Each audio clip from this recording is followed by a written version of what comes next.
This is Brian with ScreenFiles.com and Review.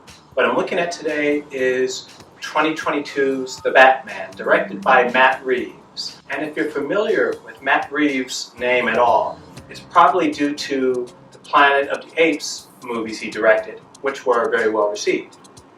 And when I heard that he was going to take on the Batman, frankly, I didn't really care that much, if only because DC and Warner Brothers have seemingly done whatever they can to muddy the waters about this character.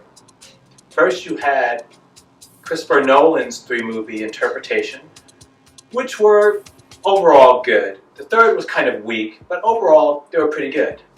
You had Zack Snyder's interpretation in Batman v Superman: Dawn of Justice and Justice League, which on the whole weren't great. They weren't terrible, and Ben Affleck was actually really good in the role, but Zack Snyder's interpretation of Batman was not particularly good.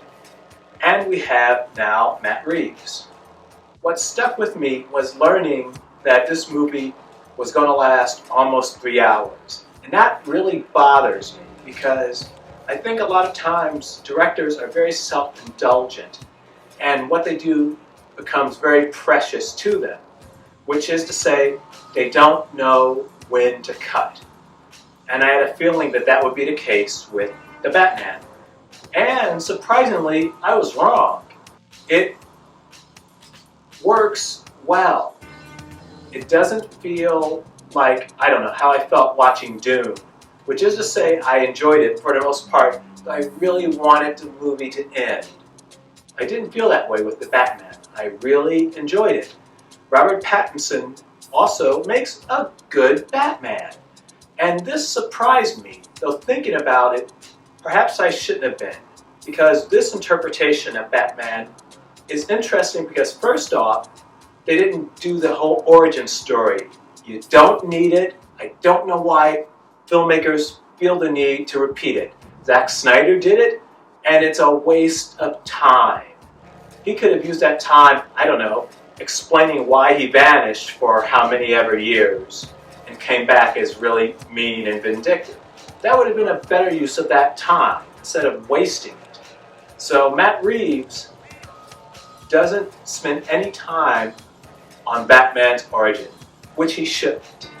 For instance, with the Spider-Man trilogy of movies, they didn't go over his origin. Why? Because we don't need it. We get it. Radioactive spider. We're okay. And if you feel the need to alter that, that's a problem. Don't alter it. Don't include it. Assume people know, because they do. And Batman works exactly the same way. Don't repeat the origin. Though what Matt Reeves did was create a mystery revolving around the Riddler and connecting it to Batman's past.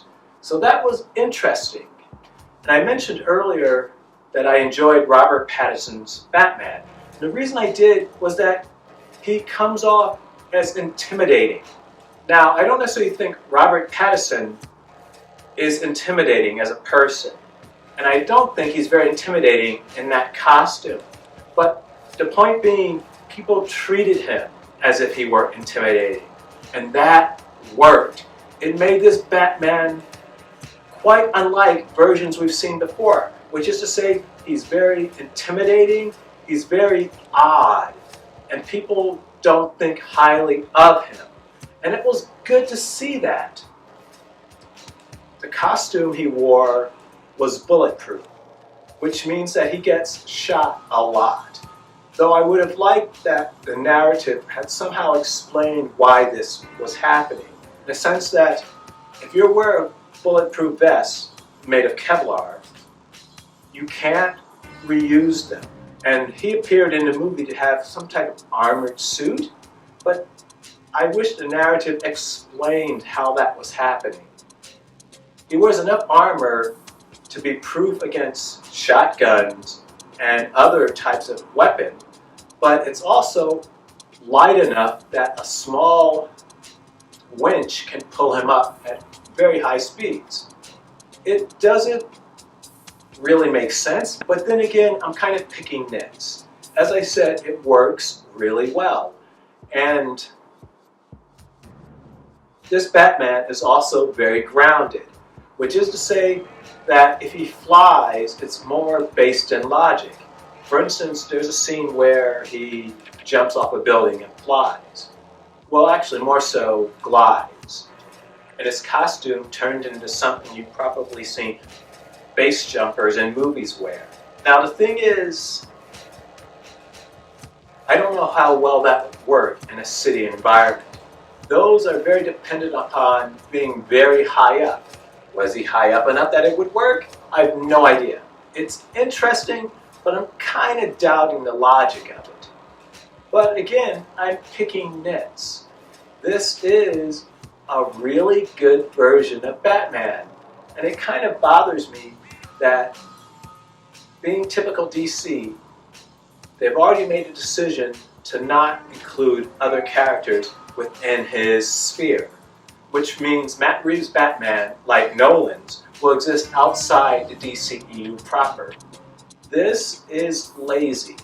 This is weak tea. And it's one of the reasons why, while I enjoyed this movie quite a bit, I don't like DC Films / Warner Brothers in the way they develop these characters. You can take a Batman with a very grounded tone and put him with other characters. It's just that you can't treat him the same, necessarily. These are problems that Marvel Studios has worked out with, let's say, Captain America. He is very grounded in a very Batman-esque way, but they'll throw him in with the Avengers, and he fits just fine. Conversely, DC Films and Warner Brothers could do exactly the same thing, though in the latter case, these are people who don't understand the characters they're dealing with. And this is a problem DC Films can't seem to get around. Namely, they hire people who don't understand the characters they're working with.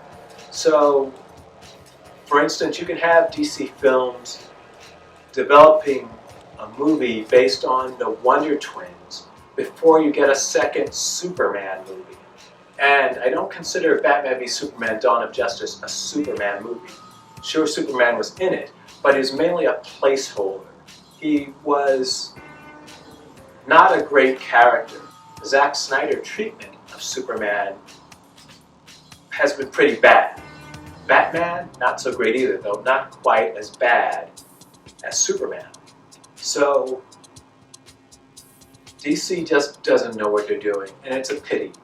Batman was great. It's raking in beaucoup bucks at the box office, as it should. And it's enjoyable. It's a long movie, but it's cut in such a way that it's engaging and interesting through most of its runtime. And this is another nitpick. Though in Gotham City it rains a lot. And in fact, it rains too much. It didn't irritate me, but it was kind of noteworthy how Matt Reeves tried to build atmosphere using rain. And I just thought it got kind of silly at some point. And I just wish that there was a period of time in which it wasn't raining. But that being said, that's a minor point. If you haven't seen The Batman, it's really good, very entertaining, and not at all what I've come to expect from DC Films. Though what do you think? This is Brian with ScreenFiles.com and Review. Do you agree, disagree? Let me know down below. And as usual, consider a like or a follow.